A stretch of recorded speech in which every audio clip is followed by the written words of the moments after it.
Agus namanya. Agus. Sekalian berbagi ini, karena kami menyelenggarakan survei.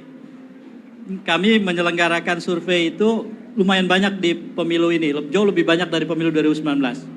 Dengan PKB 78 dapil, 78 survei, itu Januari-Maret yang lalu. Satu dapilnya 800 responden, jadi 78 dapil, masih aman. Aman, belum ada keanehan-keanehan. Kemudian setelah itu, Agustus kami survei nasional, 2.600 responden. Tidak diumumkan, karena memang untuk keperluan pemetaan internal dan lain-lain. Lalu kemudian September kami mengadakan survei 32 provinsi. Di 32 provinsi, satu provinsi 1.200 responden. Jadi berskala besar. Nah, di situ mulai muncul keanehan-keanehan. Nanti saya mau cerita nih. Kemudian habis itu November kemarin, survei 32 provinsi. Satu provinsinya 1.200 responden. Mengkonfirmasi makin banyak keanehan di lapangan. Baru ini selesai survei nasional 2.600 responden, termasuk 5 kabupaten di Papua. Karena Papua itu ada 6 kabupaten kota, tapi yang satu itu terlalu sedikit pemilihnya sehingga tidak terambil random, kan proporsional. Yang 5 terambil, jadi 37 provinsi. Ada beberapa keanehan yang tidak pernah terjadi sebelumnya. Saya mau cerita ini. Nomor 1. Politisasi ke RT dan kepala desa itu sudah sebegitu dalamnya. Sampai ada kepala desa dan ketua RT di beberapa tempat, tidak menyeluruh di Indonesia, mau mengizinkan survei dilakukan di desanya karena terambil random dan di RT-nya karena terambil random, tapi mereka yang menentukan responden. Kan gak random namanya. Ya tentu saja kami tidak mau. Waktu bulan September, penyelesaian survei kami terlambat 2 minggu karena tidak mau berkompromi dengan soal-soal kayak gitu. Akhirnya ketika tidak bisa diurus, terpaksa di ujung itu harus random ulang untuk desa dan RT itu. Harus begitu. Jadi prinsip random itu sakral dalam survei. Kami pernah survei di Oki, Ogan Komering Ilir. Banjir pada saat turun lapangan, kan tidak ada yang tahu banjir, nggak ada jadwalnya. Pas turun lapangan banjir, tanya-tanya ke orang surveyor kami, ini paling 1 hari, paling lama 1,5 hari, koordinasi ke Jakarta, jangan ganti RT, tetap RT yang banjir, tapi mundurkan 2 hari. Itu konsekuensinya survei akan mundur 2 hari, tapi randomnya tidak diganti. Itu penting. Random itu di tingkat yang sering kali dilanggar teman-teman itu, banyak yang melanggar, itu di tingkat rumah. Random sudah sampai RT di random. Terus random kakak kan. Pas random kakak itu harus random orang. Di situ misalnya ada 5 mata pilih. Bapak, ibu dan 3 anak. 3 anak semuanya 17 tahun ke atas, atau ada yang belum 17 tapi sudah nikah. Pendeknya 3 anaknya berhak pilih, ibu bapak berhak pilih. Di antara yang 5 itu ada bapak yang laki-laki dan anak yang tertua. Diambil random anak yang tertua. Datanglah pewawancara kita. Misalnya katakanlah Saipul. Nama saya bukan Saipul Mujani ya. Pak, Mas Saipulnya ada. Yang datang bapaknya yang nongol. Wah, misalnya di Madura. Ya Saipul sedang kerja. Jam 4 baru pulang. Survei yang benar akan bilang, minta izin pukul 5 kami akan kembali.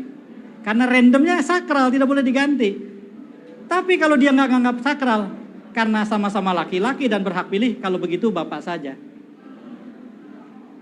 Maka random gugur di tingkat itu mempengaruhi kualitas. Nah, anomali yang tadi disebutkan itu ketakutan, itu banyak sekali faktornya. Di Banten, setiap kontestasi, Banten itu kan genting. Kalau orang kan robek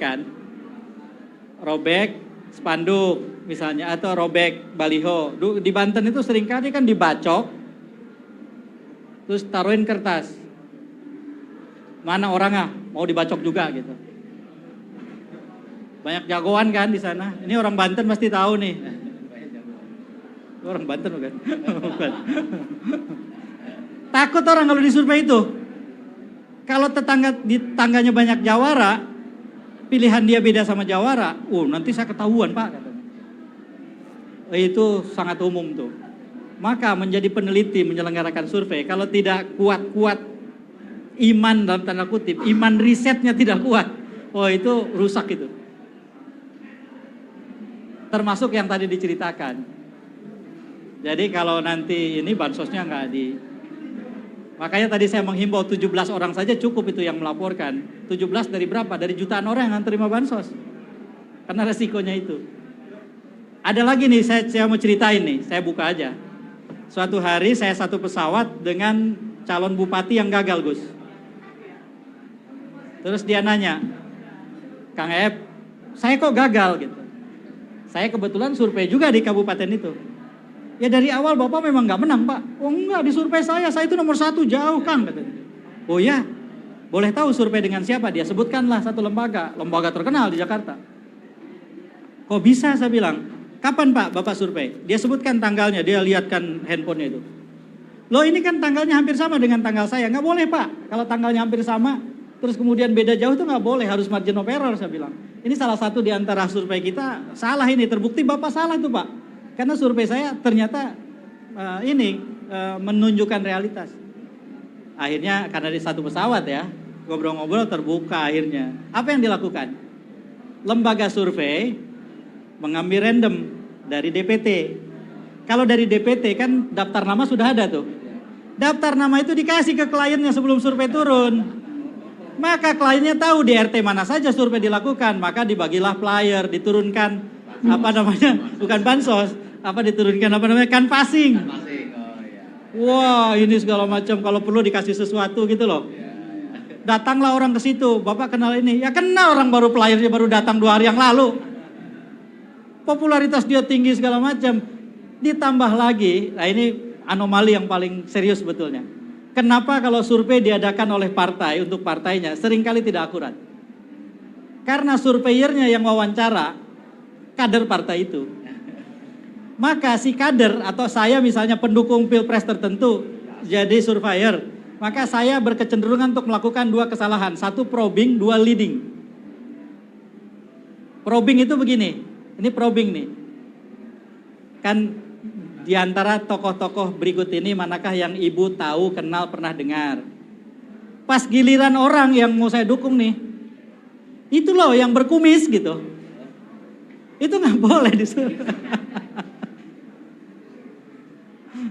Sekalipun ada fotonya tuh, kenal atau itu yang berkumis, yang sering kali ngomong kumis-kumis, nggak enak kan respondennya.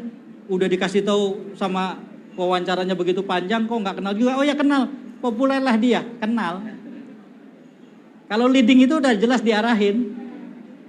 Itu nepotisme, sebaliknya juga bisa. Itu nepotisme Bu. Masa ibu nggak setuju? Nepotisme loh Bu. Oh ya nepotisme deh. Keputusan MK nomor 90 tahun 2023 itu. Nah, maka tidak akurat gitu. Nah jadi sebetulnya memang seringkali survei itu masalahnya itu di hulu dan di hilir. Kalau di hulu pada saat survei diselenggarakan, kalau di hilir kalau sudah ada hasilnya. Karena ada juga orang yang ngotak-atik.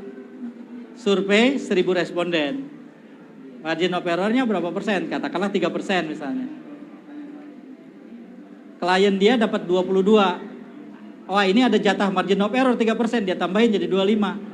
Tapi menambahkan itu harus mengurangkan yang lain. Kalau enggak jumlahnya 103%. Siapa yang dikurangi? Lawan terberat saya siapa? Dia siapa ya? Oh dia, kurangi dia 3. Maka klien ditambah 3, lawannya dikurangi 3. Hasilnya tetap 100%. Dia pikir karena margin of error. Enggak boleh, haram. Nah itu dihilir tuh. Atau ada lagi. Nah ini saya buka nih di sini nih. Pas mengumumkan. Sebegitu bersemangatnya tuh lembaga survei, maka dia umumkan. Ada 2 survei dari 2 lembaga yang memperlihatkan apa yang mau saya katakan ini. Terus kemudian dia bilang, dari pemilih Jokowi dalam pemilu 2019, kan ada pertanyaan, dalam